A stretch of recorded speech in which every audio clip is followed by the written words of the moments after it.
Hello, my name is Anish. My name is Joshua. My name is Omkar. My name is Lucky. And my name is Ritvik. And we're from Southwest Side Middle School. And today we're going to show you how to stop opioids before they stop you.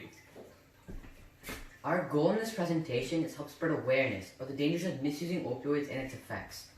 This presentation will not only affect adults, but kids and children too. Although the majority of people affected by opioids are from age 18 to 25 and are young adults. For starters, what are opioids? Opioids are destructive drugs that can be used for pain relief, which abusing them can cause slow breathing, which can lead to hypoxia. Hypoxia is when there's less oxygen reaching the brain. So there are three main types of opioids. The first types are called natural opioids, which are created from environmental products such as the opium poppy. Next, there are semi-synthetic opioids, which are created from natural opioids in labs. Next, there are synthetic opioids, which are completely man-made and they're chemically created by humans. We also have 3 examples of opioids for you. The first ones are prescription opioids.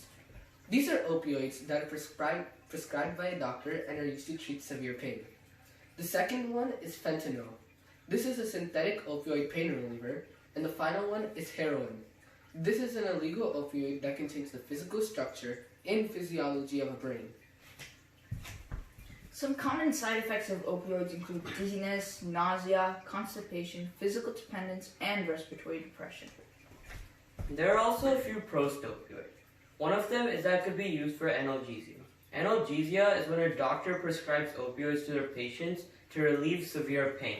And it can also be used for diarrhea and coughing. Some cons of opioids include it can lead to a slower breathing and a slower heart rate, which can ultimately lead to death. Also, opioids contain chemicals called endorphins, which are highly addictive. Lastly, the overuse of opioids can result in heart failure. Now you might think, why might someone misuse opioids? Well, someone may misuse opioids because they think it would be a solution to a problem they have. But they see as the usage of opioids proceeds, it becomes a bigger problem. Some reasons why someone may misuse opioids include to fit in, to relax, to relieve boredom, to seem grown up, and finally is to experiment.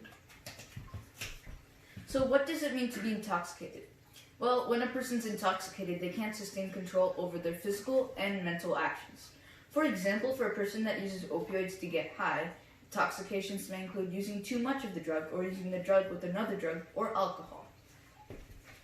So there are many problems caused by opioids, and we have some solutions. Our first solution is to make opioids not available in normal stores. This way, only a doctor could prescribe opioids to their patients, so not normal people could just find it at normal stores. And our second solution is to have more people start community seminars in places such as schools, or parks. This way, more people will know the horrible effects of opioids. And our third solution is to put more money into research on opioids. This way, we can figure out what type of chemicals are being used in opioids and how they severely affect our body. Next, we'll showcase some statistics about opioids and their deaths. Because recently, opioids have been sweeping the nation with thousands of deaths and illnesses to people who made just one bad choice. For example, from March 2017 to March 2018, there have been more than 68,000 deaths from drug abuse, and about 47,600 of them were from opioid abuse alone. The U.S. is in the midst of an opioid overdose epidemic, and it is indeed serious. And did you know that every 10 minutes, at least one person dies from opioid or drug-related accidents? We create an acronym to help manage people's opioid addiction. It is called STOP. The S in STOP stands for speak. Speak to an adult or professional about how you can manage your opioid addiction. The T in STOP stands for tolerance. Cut down your tolerance to opioids by using certain tactics such as guarding against cravings. The O in STOP stands for optimize. Always be positive and always think in the best possible manner. The P in STOP stands for pause. Pause. Think about how detrimental opioids have been not only to your well-being, but to your health. We also have 2 quick facts for you. First of all, did you know that it takes at most 7 days for opioids to get out of your system? And also, by 2014, Americans would die from opioid overuse more than a car accident. Next, we have a model to showcase the horrible effects of opioids. So, as you can see, when a person misuses opioids, all of these lit up areas, including the brain, lungs, heart, liver, and intestines are severely affected by it. It also affects immune, digestive, respiratory, and nervous systems. And eventually, it also flows into the person's bloodstream, affecting the rest of their body. Next, we have a short skit to showcase the horrible effects of misusing opioids.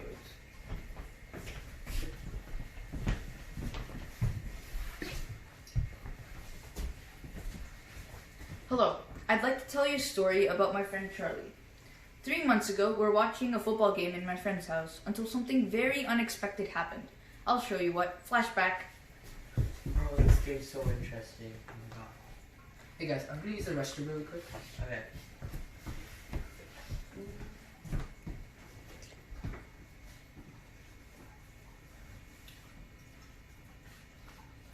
Oh, I hate ads. Oh my god. Oh wait, it says breaking news. Breaking news. A resident of Atlanta, Georgia, John Doe, has just died from an opioid overdose. The cause of his death was cardiac arrest. Who would even use opioids? Who's dumb enough to use opioids? Alright guys, I'm back. Did I miss anything? Yes, the game's starting. Yeah, the game's just starting. Oh, let's go. Touchdown! Charlie, we won the We game. won the game. Charlie? Oh my god. Oh my gosh. Call 911 now. Hello, 911. Yes, my friend Charlie, he fainted and he's dying. We need help. Send an ambulance, hurry.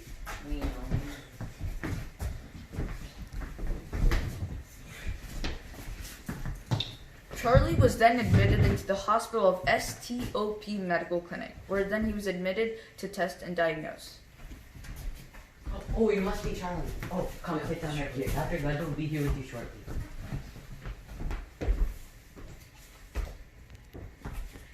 Charlie then met Dr. Gudda. Oh, this must be Charlie, right? Yeah, this is Charlie. So, can you tell me what's been going on with him lately? Well, we were just at home watching a football game, and then he went to the restroom and came back and just fainted.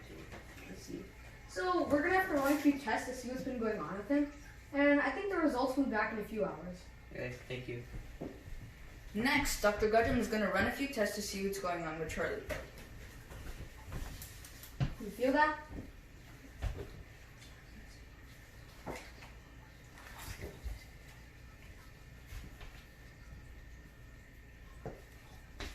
Okay. My tests are complete. Pause. It's not actually that simple. In fact, there are 3 different ways you can diagnose if someone has been using opioids or not. These include blood tests, saliva tests, and urine tests. Play. A few hours later, the test results have come out. This is what Dr. Gudda says. Charlie, wake up. We win? Yeah, we won the game. Where are we? We're at the hospital. Who are you? I'm Dr. Gudda. So, Charlie, judging from our test results, me and my team concluded that you've been using fentanyl, which is a synthetic opioid. Is this true? Charlie, is this true? I just wanted to fit in and seem grown up. Well, that is no reason to misuse opioids. And did you know that only 1 out of 4 people who use opioids use them for medical purposes? And also, maybe we can have more people start community seminars in places such as schools to have more people know the effects of opioids. That's a great idea. So, Charlie, we're going to have to give you some medication such as naloxone and also put you on therapy such as patient education. And I would also recommend staying away from alcohol. Alright. Okay. After this devastating experience, Charlie's a changed man. This is Charlie 3 months later. Hey man, you want some opioids? What do you think you're doing with these?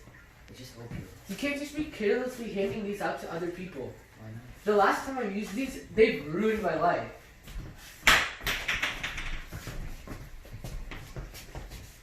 In conclusion, opioids are used for both good and bad reasons, to either use, abuse, or to depend on them. We hope that you learn the horrible effects of misusing opioids and how you can prevent them. Thank you.